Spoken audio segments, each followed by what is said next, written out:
మరీ స్నేహం పేరుతోటి కలిసి భోంచేయడాలు, కబుర్లు చెప్పుకోవడాలు. ఆఫీసులో ఏంటమ్మా ఇది? చూసేవాళ్ళు ఏమనుకుంటారు? అలా అని వాళ్ళిద్దరి మధ్య ఏదో తప్పు జరుగుతుందని అనట్లేదు, కానీ చూసేవాళ్ళకి అలాగే ఉంటుంది కదా. నాకే ఒక్కోసారి కంగారు వచ్చేస్తుంది.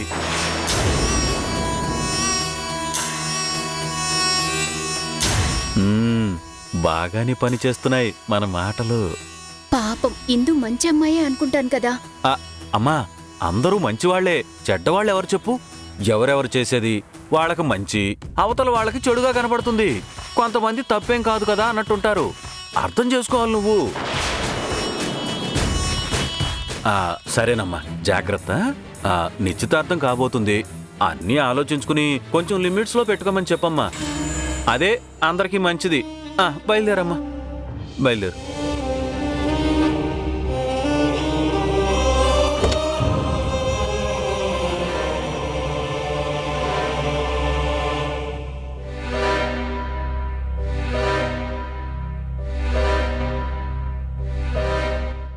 మరీ ఎక్కువ ఆలోచించుకమ్మా.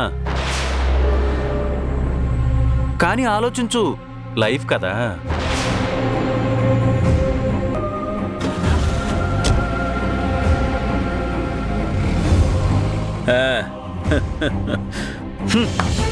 గీతా గారు ఇప్పుడు గతంలో నేను ఎలా ఉండేదాన్నో అలా కనిపిస్తున్నారండి. ఇప్పుడేదో కాస్త మాట్లాడుతున్నాను, కానీ ఒకప్పుడు నేను ఇంతే. అసలు ఎవరితోనూ సరిగ్గా మాట్లాడేదాన్ని కాదు. బెరుగ్గా, భయంగా ఉండేదాన్ని. అని కూడా చాలా రిజర్వ్డ్గా ఉన్నట్టున్నారు. చాలా మంచి అమ్మాయి. అవును, కరెక్టే. తను బయట వాళ్ళతో గబుక్కున కలవలేదు. మీరేమీ అపార్థం చేసుకోవటం లేదు కదా? అయ్యో, భలే వారే. కనీసం నేను లేకుండా ఉంటే మీరిద్దరూ సరదాగా మాట్లాడుకునేవారు కదా. మీ మధ్యలో పానకంలో పుడకలా ఉన్నాను. ఆవిడ పాపం సరిగా మాట్లాడలేకపోవడానికి నేను కారణమేమోనని నాకు గిల్ట్ ఫీలింగ్ ఉంది. చచ్చా, అదేం లేదు. మీరూరికి అనవసరంగా ఎక్కువ ఆలోచించకండి. లేదు లేదు, పాపం నేనిక్కడ ఉండటం తను డిస్టర్బ్డ్గానే ఫీల్ అయిందేమో. చచ్చా, గీతాలా అనుకునే మనిషి కాదండి.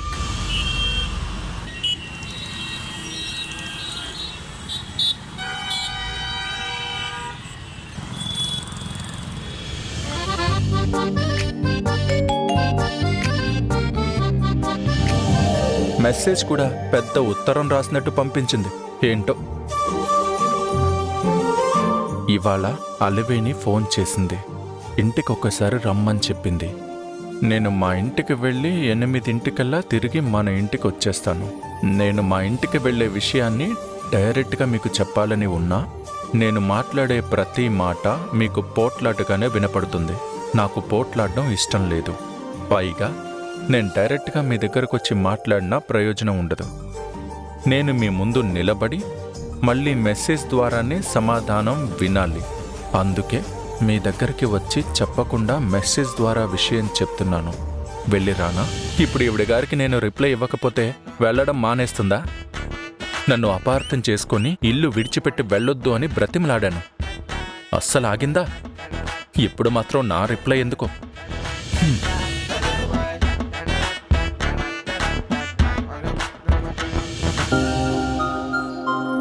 మెసేజ్ చూసుకొని కూడా రిప్లై ఇవ్వకుండా వెళ్తున్నారు. పొద్దున వరకు డైరెక్ట్ గా మాట్లాడకపోయినా మెసేజ్ల్లో సమాధానం చెప్తున్నారు కదా. ఇప్పుడు మెసేజ్ల్లో కూడా సమాధానం కష్టమైపోయింది.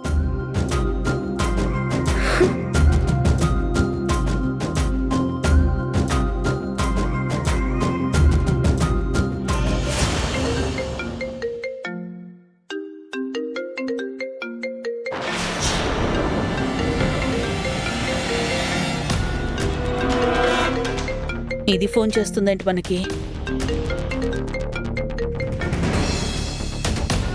హలో అత్తయ్య, ఒకసారి మా ఇంటికి వెళ్ళొస్తాను. 8 తిరిగి వస్తాను. ఆ విషయం చెప్దామని కాల్ చేశాను. మిమ్మల్ని వెళ్ళమని చెప్పడానికి కానీ వద్దని చెప్పడానికి కానీ నేనెవరినండి? అత్తయ్య ప్లీజ్, దయచేసి ఇలా మాట్లాడకండి. నిజమే కదా, పెద్దవాళ్ళనే గౌరవం, అత్తవారింటి పరువు కాపాడాలనే బాధ్యత, భర్తని పుట్టింట్లో చులకన చేయకూడదు అనే కనీస జ్ఞానం లేని మీకు నా అనుమతి మాత్రం అవసరమే ఉంది. అత్తయ్య ప్లీజ్, నేను తొందరపాటుతనంతో కొన్ని పొరపాట్లు చేశాను, కానీ అది తెలుసుకున్నాను. మీరింకా అదే దృష్టితో నన్ను చూడ్డం చాలా కష్టంగా ఉంది. చూడండి, నాకు సంజాయిషీలు ఇచ్చుకొని గాని నన్ను సమాధానపరిచి గాని మునపట్లా ఉండాలనుకుంటే అది కుదిరే పని కాదు. ఒక్కసారి నా మనసు విరిగిపోయిందంటే అది అతకడం అసాధ్యం. మీరెక్కడికి వెళ్లాలో వెళ్ళండి, ఏమైనా చేయండి, నాకేం చెప్పనక్కర్లేదు.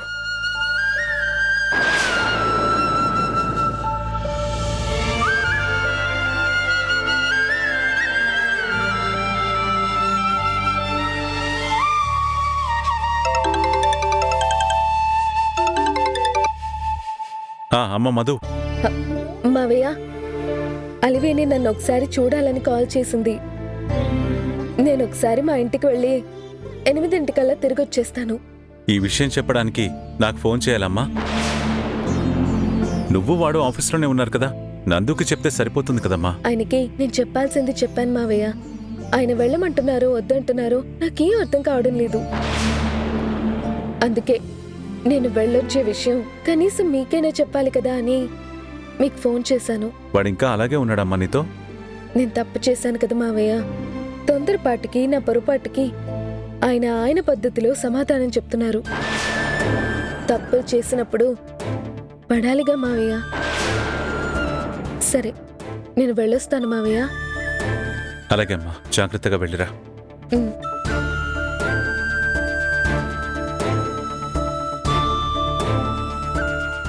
మధుని ఇంట్లో ఇటువైపు దేవకి కార్నర్ చేస్తుంది. వాడు మధుతోటి సరిగ్గా ఉండడం లేదు. ఏంటో.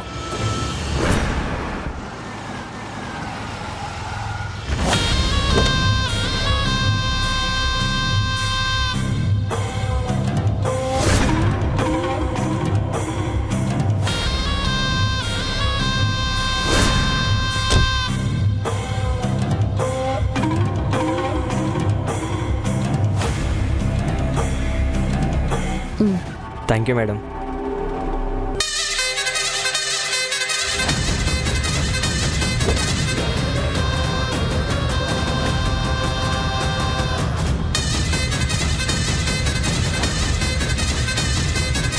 శృతి, అమ్మా శృతి.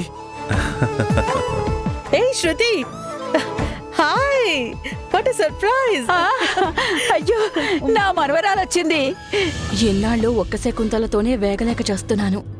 ఇప్పుడు శకుంతల 2 వచ్చింది. ఇక నాకు మధ్యలో మోతేరా దేవుడా.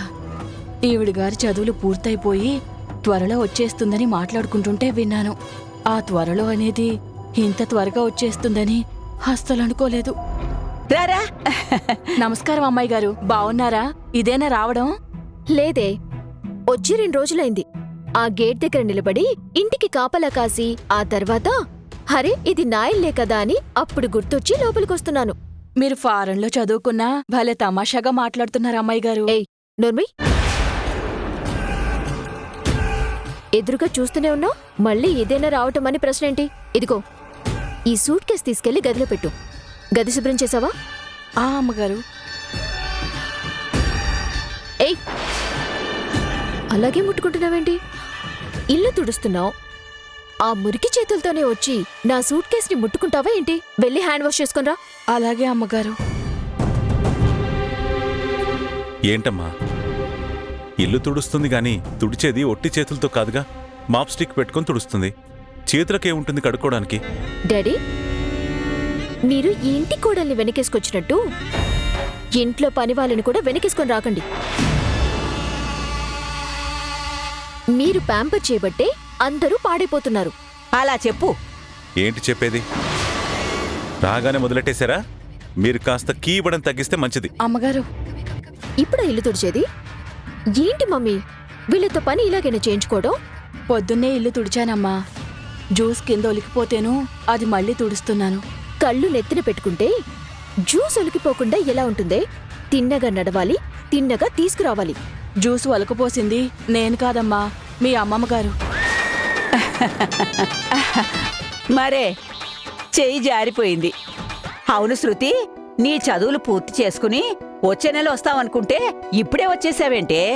నా చదువులు కాన్వకేషన్ అయిపోయి 2 వారాలవుతుంది. ఫ్రెండ్స్తో సరదాగా గడిపి బయలుదేరి వస్తున్నాను. అదేంటి, కాన్వకేషన్ కూడా అయిపోయిందా? చెప్పనే లేదు. నీకు సర్ప్రైజింగ్ గా ఉండాలని చెప్పలేదు.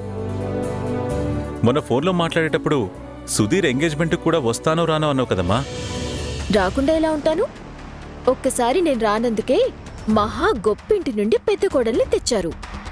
మరి రెండో కోడలు ఎలా ఉంటుందో ఏమో అన్న కంగారులో సడన్ గా దిగాను. ఈ కోడలైనా మీరన్నట్టు గొప్పింటమ్మాయినా లేకపోతే ఉత్తితి కోడీశ్వరాలా? అదేంటి శృతి అలా అంటావు? గీత మూర్తిగారు వాళ్ళ అమ్మాయి, నీకు తెలిసే ఉంటుంది కదా. హా, అప్పట్లో ఒకసారి ఫంక్షన్లో చూసినట్టు గుర్తు. అయినా మన వ్యాపారానికి ఎప్పుడూ పోటీ పడుతూ అడ్డు తగిలేవాళ్ళు కదా. ఇప్పుడు మన సంబంధాన్ని వెతుక్కుంటూ వచ్చారంటే దివాలా తీసుంటారనుకుంటాను. చిచి, ఏంటే అపశకునకు మాటలు? వాళ్ళు మనతో సరితూగుతారు. గొప్ప కోటీశ్వర్లే. సంతోషం. కనీసం సుధీర్ అన్నయ్యకైనా మన హోదాకి అంతస్తుకి తగ్గట్టు అమ్మాయిని చూశారు. లేకపోతే మళ్ళీ ఈ పెద్ద కోడల్లాంటిదే ఇంకొకతి దిగితే చిరాకొచ్చేది నాకు. శృతి, మధు నువ్వు సరిగ్గా అర్థం చేసుకోవడం లేదు. మధు బంగారం అమ్మా అని మీరనుకుంటే సరిపోదు డాడీ. ఒరిజినల్ గోల్డ్ కంటే డూప్లికేట్ గోల్డ్కి మెరుపెక్కువ. శృతి, ఇప్పుడు ఎందుకు లేనిపోని డిస్కషన్స్ గానీ నువ్వు వెళ్ళి ముందు ఫ్రెష్ అప్ అయ్యిరా. ప్రయాణం చేసి బాగా అలసిపోయి ఉంటావు. Go. Okay mummy. Devaki, Shruti ఫారెన్కి వెళ్ళి చదువుకొని ఈ డబ్బున్న అహంకారాన్ని మరింత పెంచుకుంది. నువ్వే కాస్త తనని నేల మీద నడిచేట్టు చేయాలి. కనీసం తన్నైనా మనలా కాకుండా బతకడం నేర్చుకోనివ్వండి. అదేదో కాస్త లోకజ్ఞానంతో మెలుగుతుంది.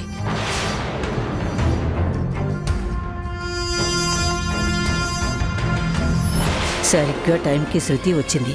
దీన్ని అడ్డం పెట్టుకుని ఆ మధు అంతు తేల్చాలి. తేలుస్తా.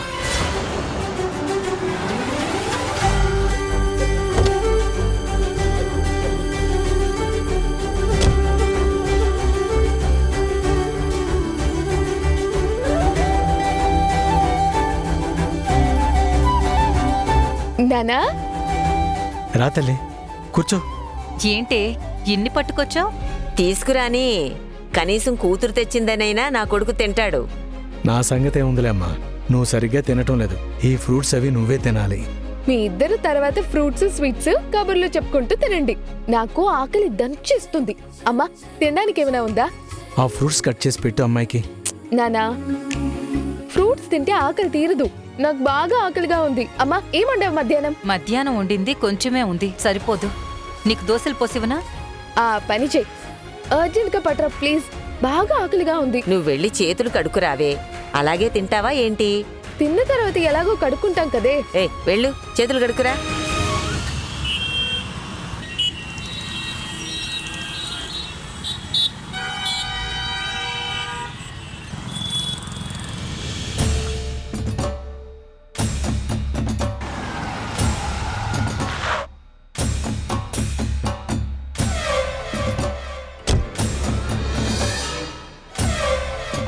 ఆఫీస్ నుండి మధు నాకు ఫోన్ చేసి పుట్టింటికి వెళ్ళొస్తానని అడిగితే నేను నిష్ఠూరంగా మాట్లాడాను.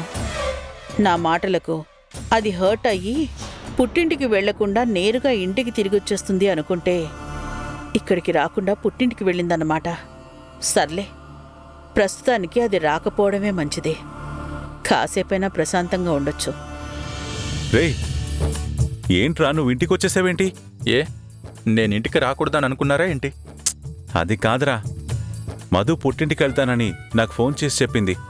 నువ్వు వెళ్ళుంటావనుకున్నా, అందుకే అడుగుతున్నా. తన పుట్టింటికి వెళ్ళాలనుకుంటే కారుంది, కార్ డ్రైవర్ ఉన్నాడు, నేనెందుకు? అదేంట్రా అలా అంటావు? మధు పుట్టింటికి వెళ్తుందంటే తనతో పాటు భర్తగా నువ్వు వెళ్ళావంటే తనకి గౌరవంగా ఉంటుంది కదా. చూడండి నాన్న, ముందు నేను నా గౌరవాన్ని కాపాడుకోవాలి. వెళ్ళి మళ్ళీ వాళ్ల ముందు మాట పడే పరిస్థితిలో నేను లేను. రేయ్, గడిచిపోయిన దాన్ని గతంతో పాటు వదిలేయాలే తప్ప దాన్ని అలా లాక్కుంటూ భవిష్యత్తుకి తీసుకెళ్లకూడదు. ఆత్మాభిమానం దెబ్బతిన్నది వాడికి. అవమానం గాని బాధ గాని వాడికి తెలుస్తాయి తప్ప మీకు తెలియవు కదండి. మీరు చెప్పడం తేలిగ్గానే చెప్తారు, ప్రతిదాన్ని తేలిగ్గా తీసుకోవడం అవతల మనిషికి అంత సులువు కాదు కదండి. నువ్వేంటి దేవకి వాడికింకా వత్తాసు పలుకుతావు? కుటుంబం అన్న తర్వాత ఏవో చిన్న చిన్న స్పర్ధలు అపార్థాలు వస్తూ ఉంటాయి, పోతూ ఉంటాయి. వాటిని అప్పటికప్పుడే ఇగ్నోర్ చేసుకుంటూ వెళ్ళిపోవాలి తప్ప అవే పట్టించుకుంటూ కూర్చుంటామా ఏంటి? వాడిన్నాళ్ళు అలాగే చాలా విషయాలు పట్టించుకోకుండా వదిలేశాడండి. ఇప్పుడు దీన్ని ఇంతగా పట్టించుకుంటున్నాడంటే వాడు ఎంతగా హర్ట్ అయి ఉంటాడో అది మీరు అర్థం చేసుకోండి. నువ్వు వెళ్ళి ఫ్రెష్ అప్ అవు, కాఫీ పంపిస్తాను. దేవకి నువ్వాగు. రేనందు, మధు తన పుట్టింటికి వెళ్ళొస్తానని నీతో చెప్పిందా? చెప్పింది. తనతో నేను రమ్మని చెప్పలేదా?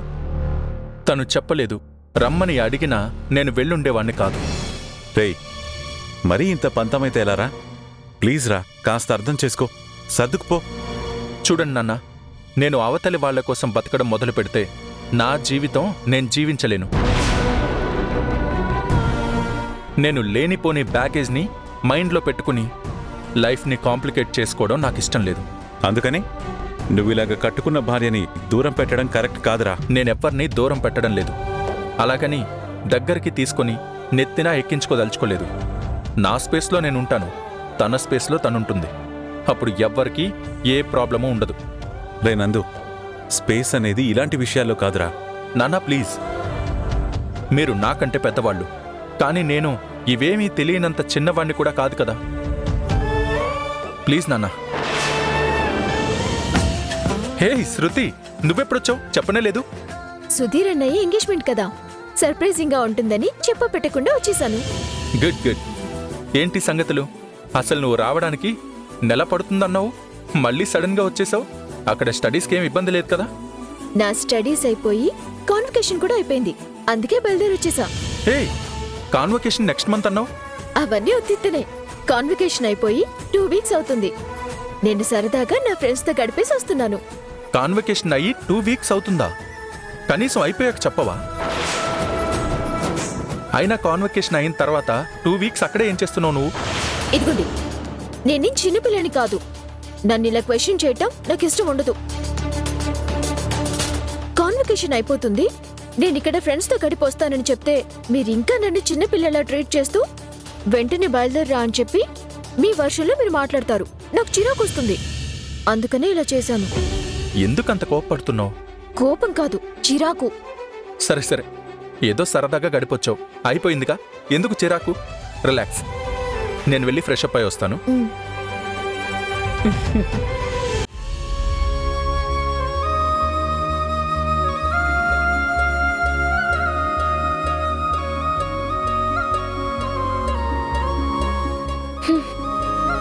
ఏమైనా ఇంట్లో ఏళ్ల తరబడి దోశలు తింటున్నా, ఎందుకో దోశలు మాత్రం ఎప్పుడు బోరు కట్టవే. అది ఈ చట్నీతో పాటు తింటుంటే డజన్ల కొద్ది దోశలు అలా అలవోకగా అలిపోతాయి.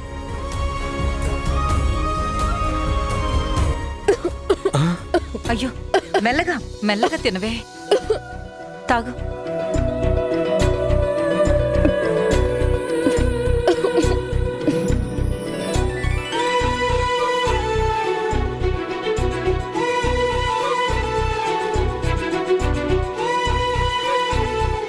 ఏంటమ్మా ఇంత ఆకలి మీద ఉన్నావు? మధ్యాహ్నం భోంచేయలేదా? అది భోంచేయకుండా ఎందుకుంటదిరా? కొంతమంది తిండికి ముందు యుద్ధానికి వెనక ఉంటారు. కానీ నీ కూతురుందే, అది యుద్ధానికి ముందుంటుంది, తిండికి ముందుంటుంది. ఒకవైపు యుద్ధం జరుగుతున్నా తాపిగా కూర్చొని తింటూ యుద్ధం చేస్తుంది. అది తిండి దగ్గర మాత్రం కడుపుకు ద్రోహం చేయదు. పాపం పుష్టిగా తినడం అలవాటు పడిపోయిందిగా. ఆఫీసులో పనికి అరిగిపోయినట్టుంది, అందుకే రాగానే ఆవగా తింటుంది. ఓసే, ఆ చివరి ముక్క అలాగే ఉంచు, దిష్టి తీసి పడేస్తుంది మీ అమ్మ. ఉన్నదే మీరు దిష్టి ఏంటి? అలా కాదులేవే. ఏమిటో నువ్వు. ఇదిగో చూడు, ఈ ముక్క చాలా. నీ బుద్ధి పోనిచ్చుకున్నావు కాదు, ఏంటో నువ్వు. ఇదిగో ప్లేట్తో దిష్టి తీసి తీసుకెళ్లి పడేవే.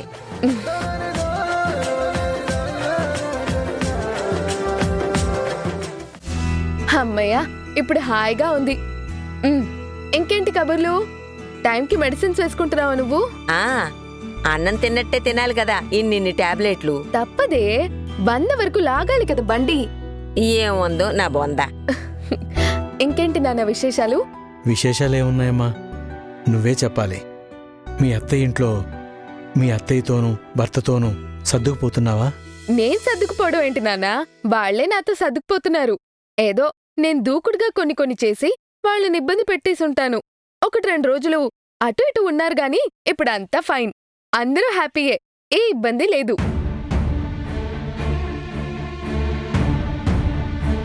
ఏంటమ్మా అలా చూస్తున్నావు? నేనేదో అబద్ధాలు చెప్పినట్టు. అమ్మా మధు, నువ్వు మీ నాయనమ్మతో మాట్లాడేటప్పుడు ఫోన్ స్పీకర్ ఆన్ చేసే ఉందమ్మా. మేం కూడా ఎదురుగానే ఉన్నాం.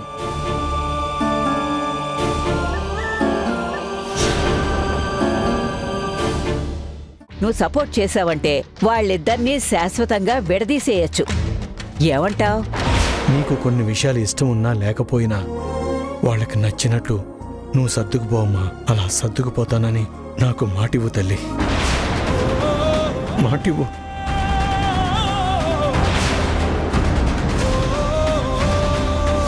సారీ అత్తయ్య, కాస్త ఆలస్యమైంది. అసలు వచ్చినా రాకపోయినా నాకేం పెద్ద తేడా ఉండదు.